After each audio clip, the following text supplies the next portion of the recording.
our questions, I do want to go ahead and give you guys a few minutes for a little bit of a stump speech. Anything I did not ask that's critical to your campaign that you want to get across, or circle back on. I won't do any rebuttals.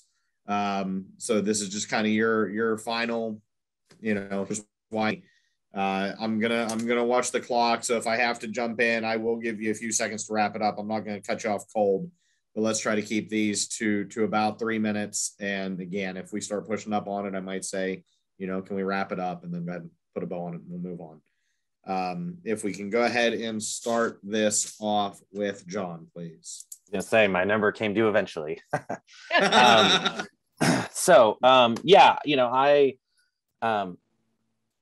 I've really loved my time on the council this last 2 years. And I think I've been able to show to the voters that I have now a track record of accomplishments, of nonpartisan leadership. I think one of the important traits of the council and the mayor is that we are nonpartisan, right? That we work together to find local solutions that help our community.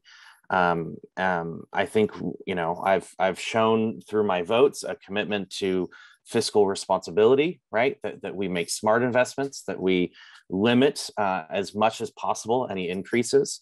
And I think one of the hallmarks that I'd like to say is that I feel like in 2 years, I've been able to show a track record of consensus and compromise. And perfect example is we just, another council member proposed wheeled ATVs, something that I was adamantly opposed to at the beginning.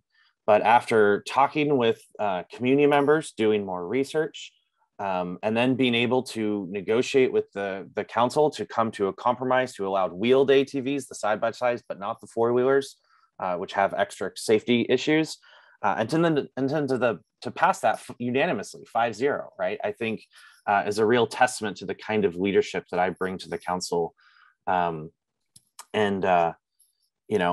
just being able to be involved in the committee work. One of my highlights absolutely was when the mayor appointed me to chair the COVID Relief Fund, where we were able to, I was able to lead a committee where we took the CARES Act funds and distributed $67,000 in a way that met most of the needs of most of the applicants that we received. So yeah, it's been a real pleasure to actually get stuff done. Even if more often than not, it's mind-numbingly boring policy work, right? Reading 400 pages about, impacts of construction on rivers. But it's been a real pleasure. And I look forward to hopefully the opportunity to serve for 4 more years. Excellent. All right, Sandra.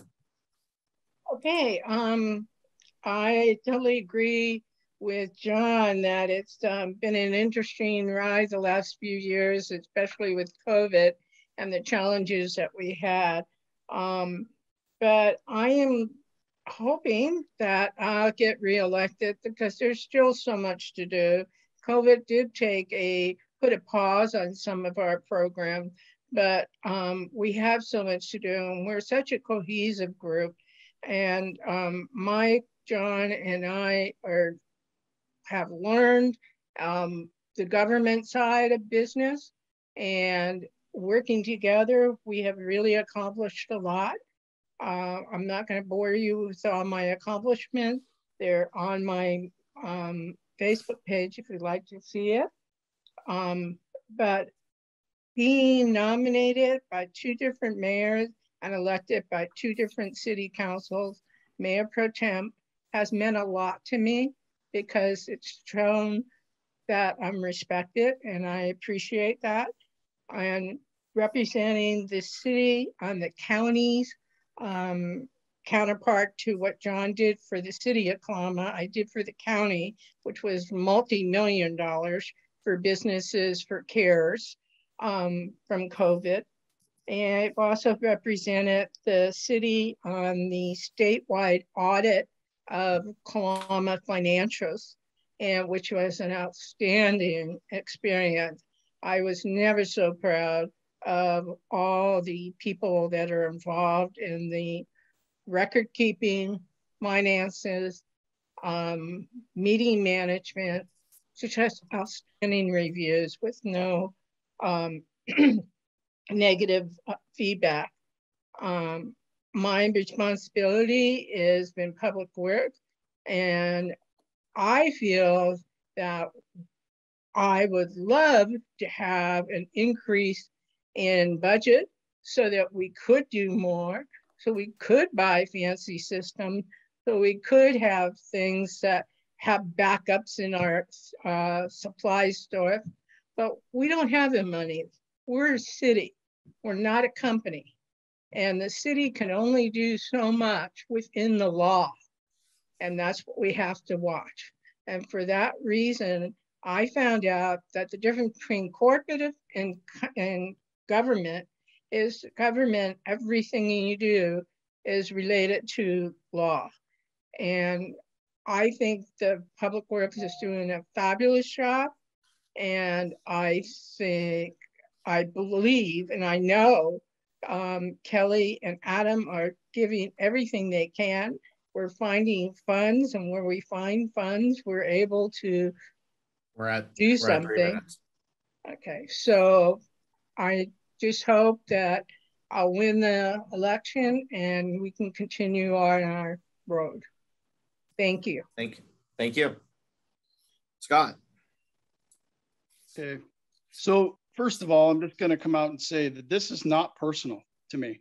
This really isn't, because I feel a little bit, taken aback by Mayor Reuter and some of Sandra's comments. My whole reason to run is strictly just to help the city, to be that person that people can come to and know that when they ask me about something, or if they have an issue, that I'm going to work through it. But my main goal is the infrastructure and the growth in this city is to make sure that we're prepared for it. I'm not knocking anybody. I just think there are some tools available that we need to put in place to make our city more viable going into the future, not for 5 years, not for 4 years, but 20 years, 30 years. You got to look ahead, and growth is here. It's coming. We all understand it. We all know it. But if we're not prepared for it, it's going to bite us. I just really think that it's not. I understand there's budgets. I have budgets too, and yes, there are laws that regulate it. But at the same time, if you can find monies that were wasted and put it towards something that's going to make it to where you're not wasting money in the future, why wouldn't you? It's time. It's 2021, soon to be 2022, and we need to get our infrastructure being taken care of the way it should be in this age. And that's it. All right. Thank you. Mayor Reuter. Okay.